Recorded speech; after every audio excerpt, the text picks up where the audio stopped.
चलिए next question को समझिए, बड़ा ही इंपॉर्टेंट क्वेश्चन है और इस क्वेश्चन से हम लोग कुछ नया भी सीखने जा रहे हैं। एक पॉइंट ध्यान दीजिए, यहाँ पर इस वीडियो लेक्चर में मैं जितने भी क्वेश्चंस करवा रहा हूँ, पहले तो एक पॉइंट ध्यान में दीजिएगा, और सारे सेलेक्टेड क्वेश्चंस हैं। तो वीडियो लेक्चर में जो भी क्वेश्चंस आप लोग को दिया जा रहा है वो सब सेलेक्टेड क्वेश्चन हैं। जितने भी आसान क्वेश्चन है सब मैंने छोड़ रखा है। मैं यहाँ पर कुछ सेलेक्टेड क्वेश्चन ही आप लोगों को करवा रहा हूँ।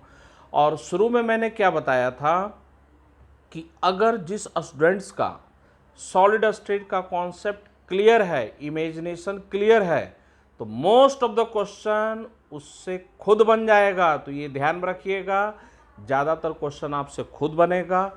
कुछ जो सिलेक्टेड क्वेश्चंस है वो वीडियो लेक्चर में यहाँ पर लिया जा रहा है।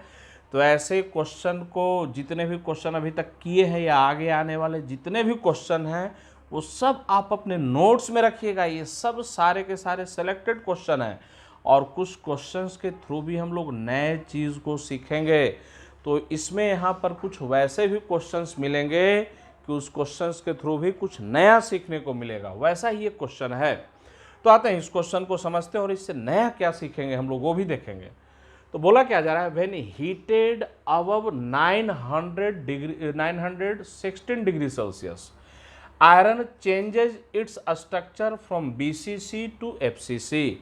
तो आयरन के बारे में इंफॉर्मेशन क्या दे रहा है कि अगर आयरन को हम लोग हीट करें 916 डिग्री सेल्सियस से ज़्यादा पर, तो आयरन का स्ट्रक्चर बदल जाता है। बीसीसी स्ट्रक्चर से किस में चला जाता है, वो एफसीसी स्ट्रक्चर में above 900 degree Celsius, greater than, यहाँ पर मेंशन कीजिए, greater than 916 degree Celsius iron का स्ट्रक्चर बीसीसी से किस में कन्वर्ट हो जाता है, एफसीसी में कन्वर्ट हो जाता है। अब यहाँ पर देखकर चौंकना नहीं है कि सर ये स्ट्रक्चर बदल गया। भाई स्ट्रक्चर किसी भी सॉलिड का फिक्स नहीं होता है। ये बताइए कार्बन का स्ट्रक्चर ज़रा बताइए। तो भाई कार्बन तो नेचर में कई फॉर्म में पाया जाता है। ग्रेफाइट वो भी कार्बन एटम का बना हुआ है, डायमंड वो भी कार्बन एटम का बना हुआ है। तो ग्रेफाइट और डायमंड दोनों कार्बन के ही बने हुए हैं, लेकिन स्ट्रक्चर अलग अलग है। तो होता क्या है, during formation of solid, solid के फॉर्मेशन के दौरान जो एक्सटर्नल कंडीशन होते हैं उसी एक्सटर्नल कंडीशन के अकॉर्डिंग उस सॉलिड का स्ट्रक्चर बदलता है। तो एक नया पॉइंट हम लोग सीखे कि किसी भी सॉलिड का ये मत सोच लीजिएगा स्ट्रक्चर फिक्स है। अगर कंडीशन को चेंज करेंगे तो उसका स्ट्रक्चर क्या हो सकता है, चेंज भी हो सकता है। तो एक एग्जांपल दिया आयरन का, 916 डिग्री से अबव के टेम्परेचर पर आयरन का स्ट्रक्चर बीसीसी से बदलकर किस में हो जाता है, एफसीसी में। अब आगे पढ़ते हैं क्या कर रहा है। Assuming that metallic radius of atom does not change. तो रेडियस आयरन एटम का बीसीसी में और एफसीसी में रेडियस दोनों जगह क्या है, सेम है। तो हमें ये एज्यूम करना है metallic radius of atom does not change. तो निकालना क्या है, calculate the density of the BCC crystal to that of FCC crystal. तो हमें आयरन का डेंसिटी बीसीसी क्रिस्टल में और आयरन का डेंसिटी एफसीसी क्रिस्टल में उसका क्या निकालना है, रेशियो निकालना है। तो density of iron in BCC divided by density of iron in FCC, इसका क्या निकालना है, रेशियो निकालना है। चलिए क्वेश्चन को मैं फिर से एक्सप्लेन कर दे रहा हूं। आयरन का स्ट्रक्चर बीसीसी से एफसीसी में चेंज हो जाता है, कब, जब उसको हीट करते हैं above 916 degree Celsius. Radius iron atom का दोनों स्ट्रक्चर में सेम है, तो हमें डेंसिटी का रेशियो निकालना है दोनों स्ट्रक्चर में। कैसे निकालेंगे समझिएगा। सबसे पहले तो आप लोग इधर का उतार लीजिए, क्वेश्चन उतार लीजिए, मैं क्वेश्चन मिटा दूंगा।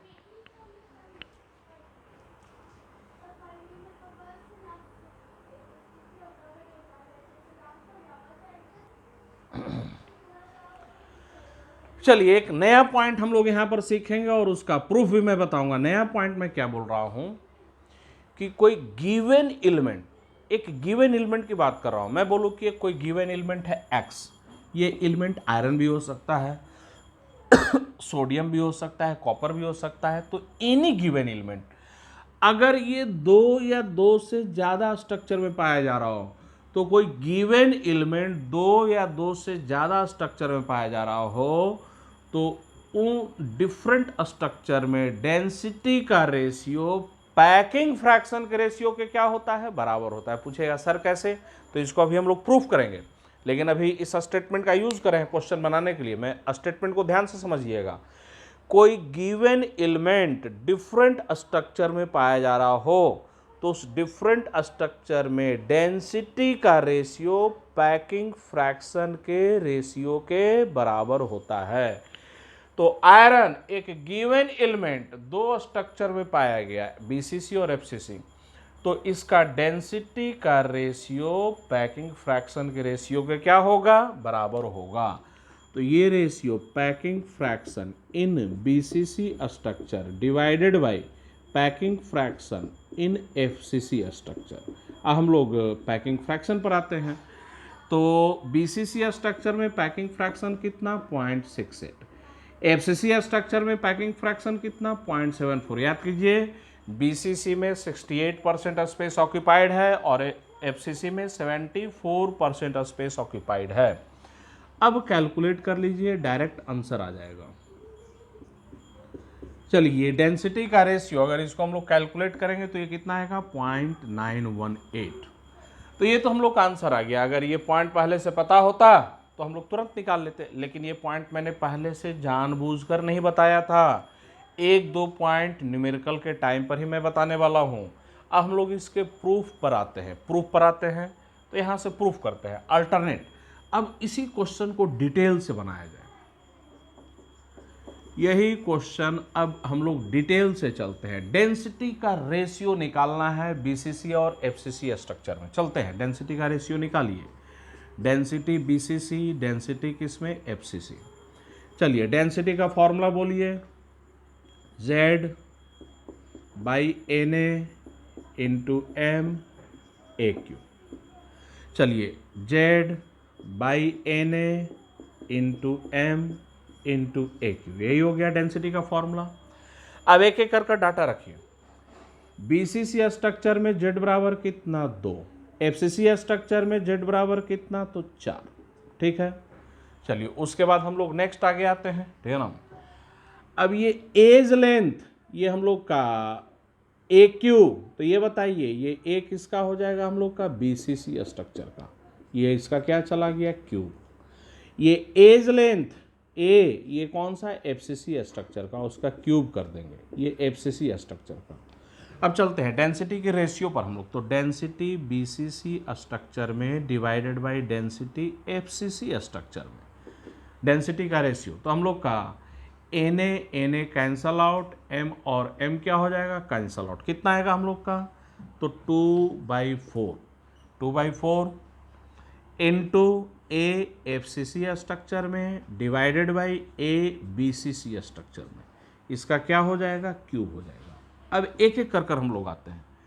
2/4 इंटू, अब एफसीसी में A बराबर कितना होता है, 2√2R, 2√2R, और बीसीसी में A बराबर कितना होता है, तो बीसीसी में A बराबर होता है 4R डिवाइडेड बाई √3, इसका क्या चला जाएगा, क्यूब चला जाएगा। तो ये डेंसिटी का रेशियो आ गया, ये डेंसिटी का रेशियो आ गया बीसीसी और एफसीसी स्ट्रक्चर का। चलिए, अब हम लोग पैकिंग फ्रैक्शन के रेशियो पर आएंगे। तो आप लोग पहले इतना उतारिए।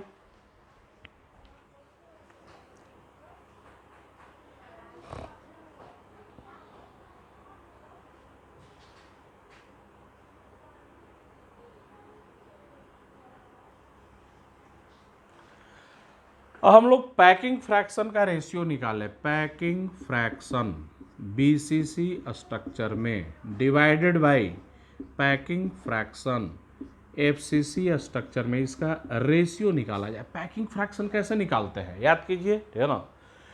न्यूमरेटर में कैसे रखते हैं, volume of effective number of particles divided by volume of unit cell. तो यहाँ पर आइए, न्यूमरेटर में यहाँ पर रखते हैं पहले बीसीसी स्ट्रक्चर में volume of effective number of particle, तो एक यूनिट सेल में effective 2 particle into 4/3 πr cube.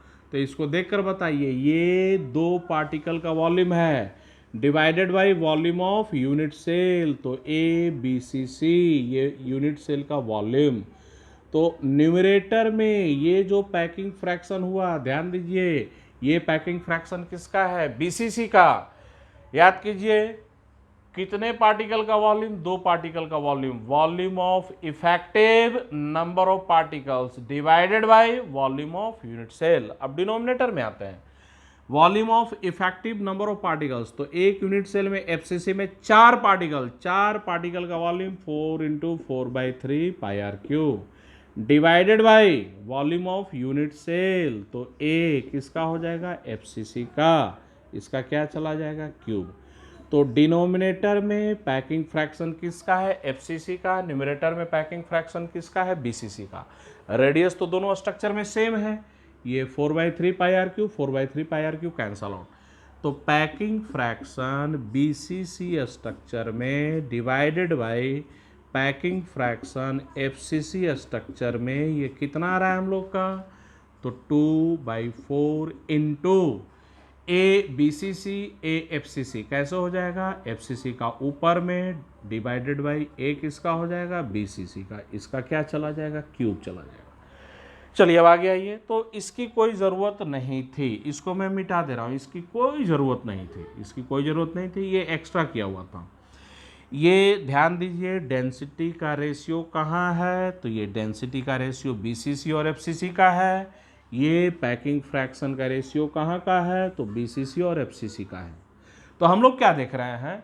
Same element, अगर एलिमेंट सेम हो, उसका रेडियस अलग अलग स्ट्रक्चर में सेम हो, तो सेम एलिमेंट डिफरेंट स्ट्रक्चर में हो, उसका रेडियस अगर सेम है, तो डेंसिटी का रेशियो और पैकिंग फ्रैक्शन का रेशियो क्या होता है? सेम होता है। ये पॉइंट अगर याद रखें तो कोई क्वेश्चन फास्ट बनेगा।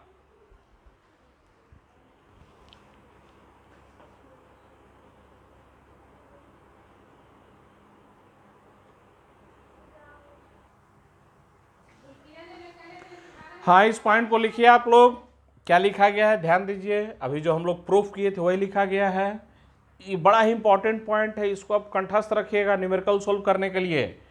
If an element crystallises in different structure and its radius is same in all the structure, तो अगर कोई एलिमेंट डिफरेंट स्ट्रक्चर में क्रिस्टलाइज हो रहा है और उसका रेडियस सारे स्ट्रक्चर में सेम है, then ratio of density in a different structure is equal to ratio of packing fraction। तो शॉर्ट में याद रखिए, डेंसिटी का रेशियो पैकिंग फ्रैक्शन के रेशियो के बराबर होता है, बशर्ते वो एलिमेंट जो अलग अलग स्ट्रक्चर में गया उसका रेडियस क्या होना चाहिए? सेम होना चाहिए।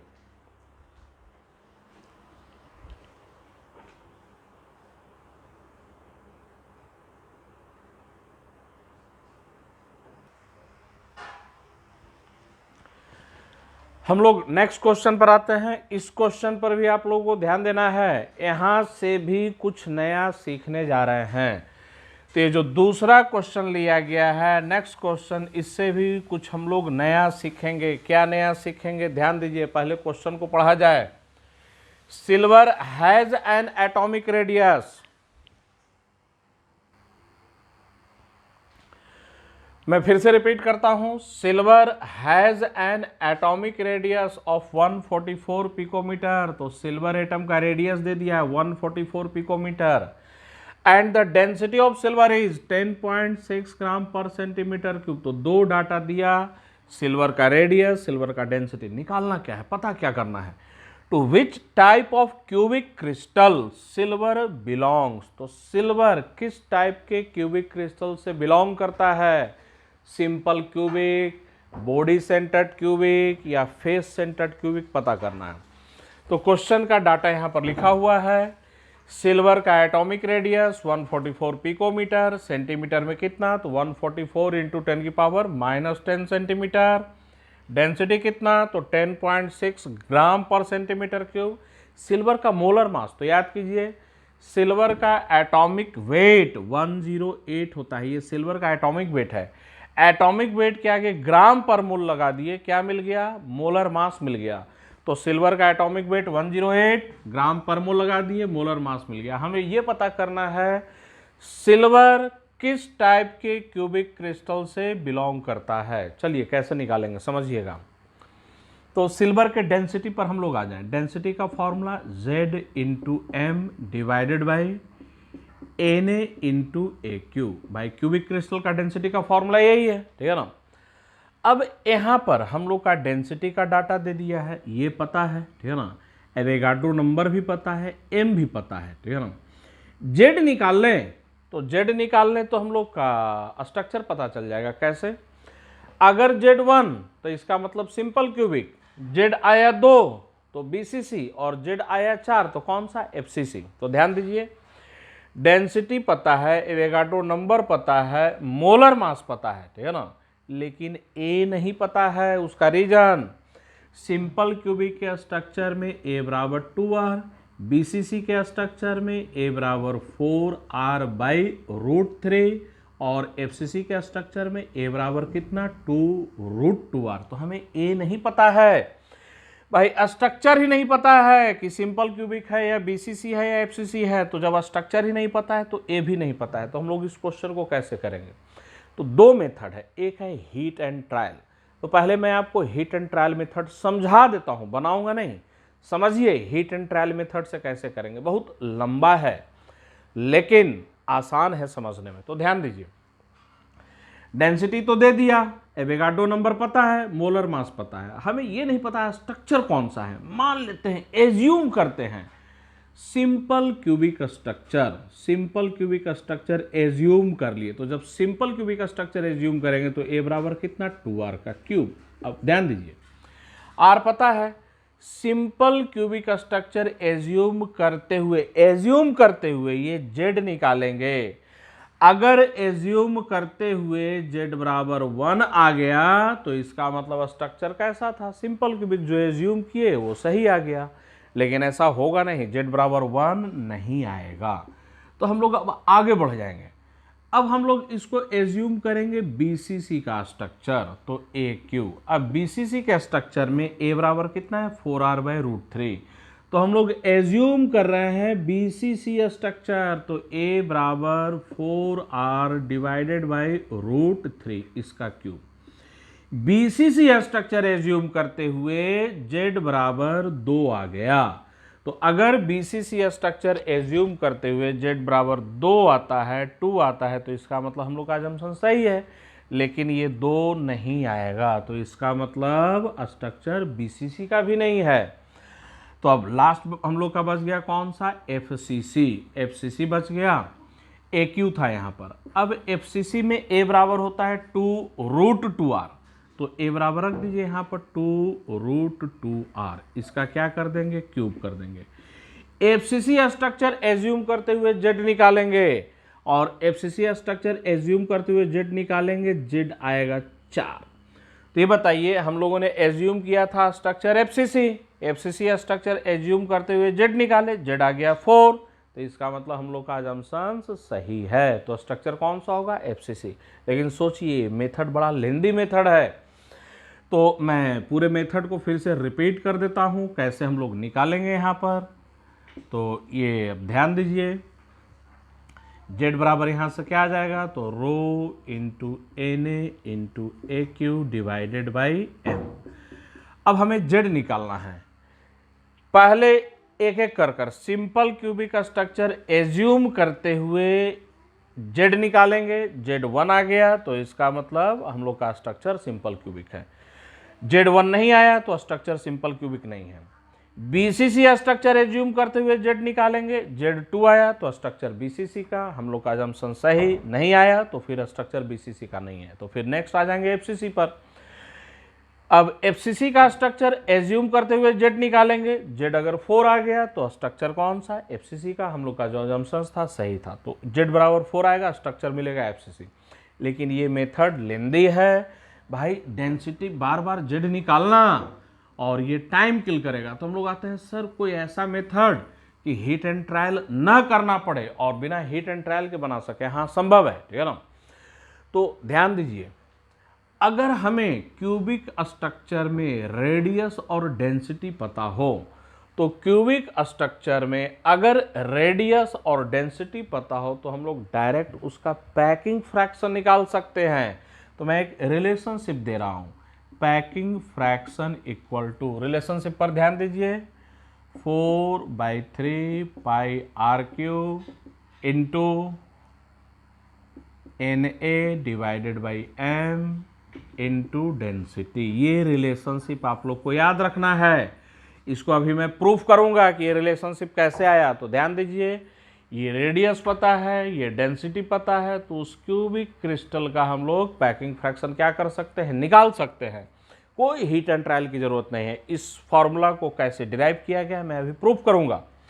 तो हम लोग का पैकिंग फ्रैक्शन का डाटा यहाँ पर पुट कीजिए, 4/3 पाई आर क्यू, आर बराबर सेंटीमीटर में रखिए 144 इंटू 10 की पावर -10, इसका क्या हो जाएगा, क्यूब हो जाएगा, इंटू एवोगाड्रो नंबर 6.022 इंटू 10 की पावर 23 इंटू डेंसिटी, डेंसिटी हम लोग का 10.6 gram per centimetre cube divided by molar mass.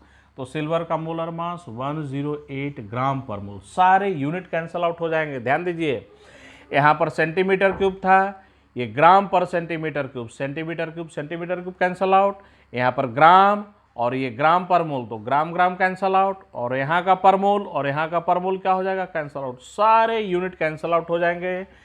Packing fraction जो निकल कर आएगा वो कितना आएगा, 0.74। तो देयरफॉर कौन सा स्ट्रक्चर है हम लोग का, एफसीसी स्ट्रक्चर। तो इस क्वेश्चन के थ्रू एक नया पॉइंट हम लोग लर्न किए। नया पॉइंट क्या लर्न किए, तो अगर क्यूबिक क्रिस्टल का स्ट्रक्चर क्यूबिक क्रिस्टल सिस्टम में रेडियस दिया हुआ है, डेंसिटी दिया हुआ है, तो हम लोग उसका पैकिंग फ्रैक्शन क्या कर सकते हैं, निकाल सकते हैं। कैसे, अब उस पर हम लोग आएंगे।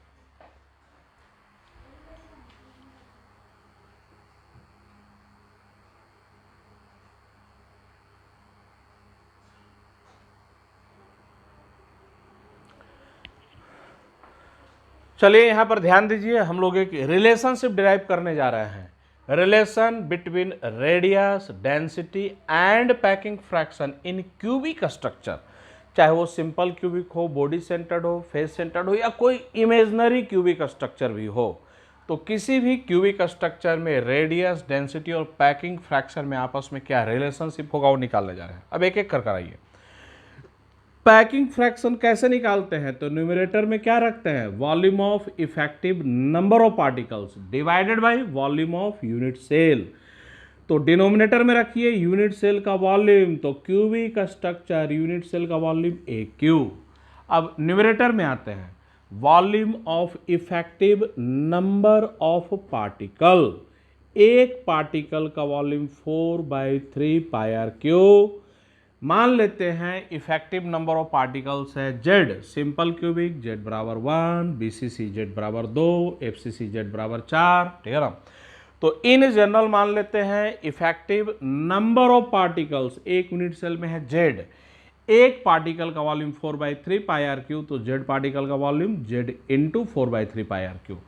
तो ये न्यूमरेटर में हुआ volume of effective number of particles, denominator में है वॉल्यूम ऑफ यूनिट सेल। अब हम लोग डेंसिटी पर आते हैं। डेंसिटी, क्यूबिक स्ट्रक्चर का डेंसिटी कैसे निकालते हैं, तो ये तो डायरेक्ट फॉर्मूला हम लोग पढ़ चुके हैं, Z M divided by N A into A cube. Simple relationship, दोनों का रेशियो ले लीजिए, दोनों का रेशियो ले लें तो packing fraction divided by density, ये कितना आ जाएगा हम लोग का, तो रेशियो ले लेंगे, ये Z और Z कैंसल आउट, ए क्यू और ए क्यू क्या हो जाएगा, कैंसल आउट हो जाएगा। क्या आ जाएगा रेशियो हम लोग का, तो हम लोग का रेशियो आ जाएगा 4/3 पाई आर क्यूब। ध्यान दीजिए, डेंसिटी डिनोमिनेटर में है तो Na ऊपर चला जाएगा, M नीचे आ जाएगा, into Na divided by M।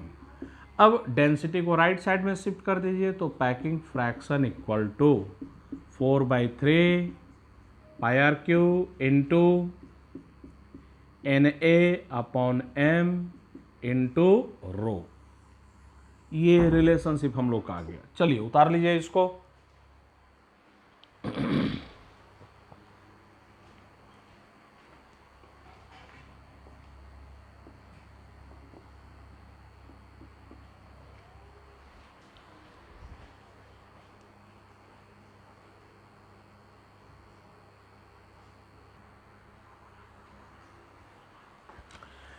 हम लोग नेक्स्ट क्वेश्चन पर आते हैं। ध्यान दीजिएगा, बहुत ही अच्छा क्वेश्चन है ये।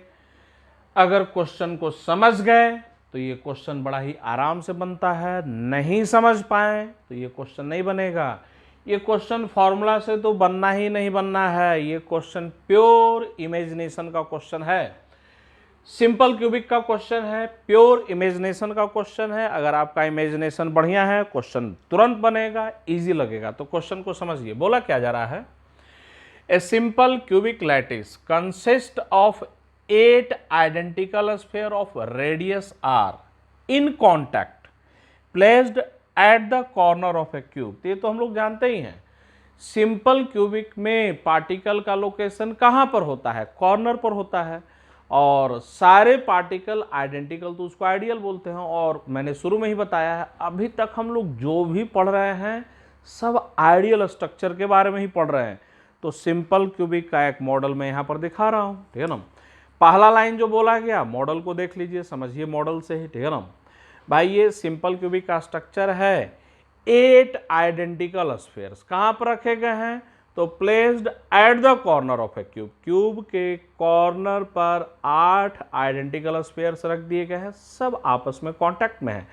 तो सिंपल क्यूबिक में स्फीयर्स कैसे कांटेक्ट में होते हैं, अलोंग द एज वाले। तो ये मॉडल मैं आप लोग को दिखा रहा हूं, अलोंग द एज वाले स्फीयर्स आपस में कांटेक्ट में होते हैं। तो पहला लाइन जो लिखा, क्या लिखा, A simple cubic lattice consists of 8 identical spheres of radius r in contact placed at the corner of a cube। तो ये हम लोग जानते हैं, ठीक है ना, ये जानते हैं। तो ये मॉडल को देख लीजिए, 8 स्फीयर्स सब आइडेंटिकल हैं, क्यूब के कॉर्नर पर रखे गए हैं। नेक्स्ट पढ़िए, ठीक है ना, what is the volume of A cubical box. अब हमें एक क्यूबिकल बॉक्स बनाना है, क्यूबिकल बॉक्स का वॉल्यूम निकालना है।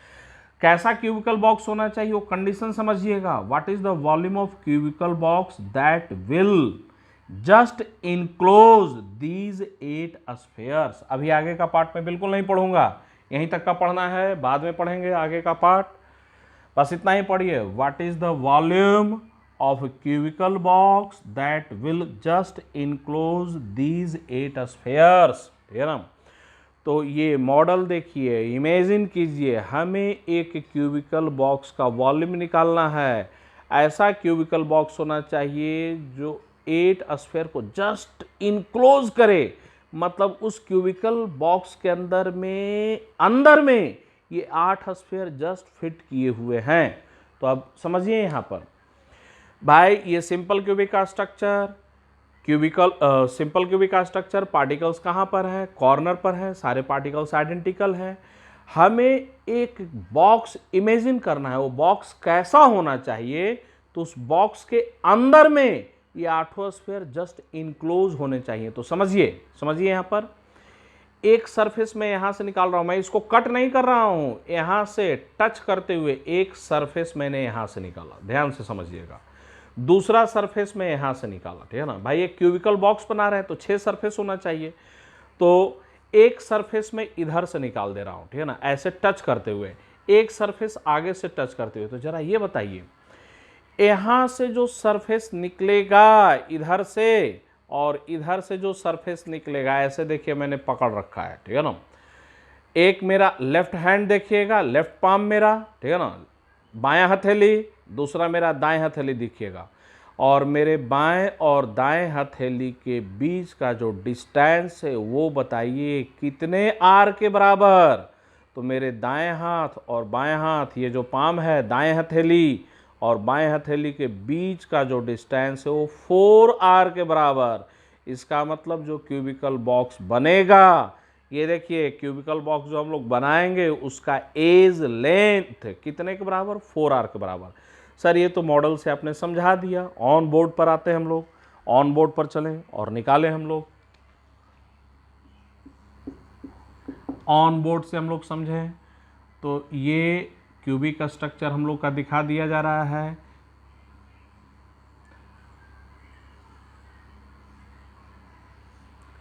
पार्टिकल का लोकेशन कहाँ पर है, 8 कॉर्नर पर। तब 8 कॉर्नर हम लोग नहीं दिखाएंगे, ठीक है ना।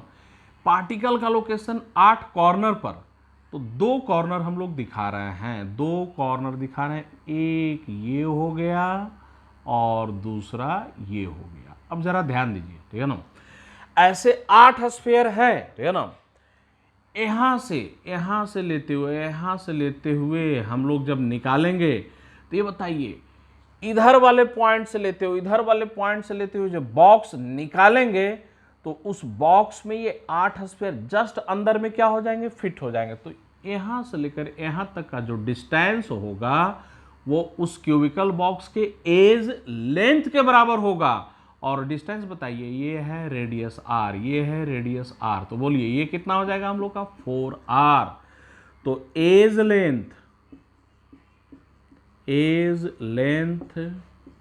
ऑफ क्यूबिकल बॉक्स का एज लेंथ कितने के बराबर, 4r के बराबर। तो वॉल्यूम ऑफ क्यूबिकल बॉक्स की वॉल्यूम कितनी हो जाएगी, तो 4r का क्यूब कर दीजिए तो 64r क्यूब। अब दूसरा पार्ट पढ़ते हैं। दूसरा पार्ट क्या बोला जा रहा है, and what fraction of this volume is actually occupied by the spheres. ये बताइए, ये जो क्यूबिकल बॉक्स का वॉल्यूम है इसका कितना फ्रैक्शन ये 8 स्फीयर मिलकर ऑक्यूपाई कर रहे हैं। अब ऐसे ध्यान में रखिए, इस वॉल्यूम के अंदर में 8 स्फीयर्स हैं। अब मैं यहां से मॉडल से दिखा रहा हूं और क्यूबिकल बॉक्स को भी समझिएगा, ठीक है ना। एक सरफेस इधर से निकला हमारा, दूसरा सरफेस इधर से निकला, यही हम लोग का क्यूबिकल बॉक्स बनेगा। अब फिर से देखिए, क्यूबिकल बॉक्स मेरी लेफ्ट हैंड को और राइट हैंड पर ध्यान दीजिएगा। मेरा जो हथेली है, लेफ्ट और राइट, उन दोनों के बीच का डिस्टेंस कितना, 4r के बराबर। अब ये इसी क्यूबिकल बॉक्स के अंदर में स्फीयर है तो बहुत सा स्पेस तो खाली रहेगा।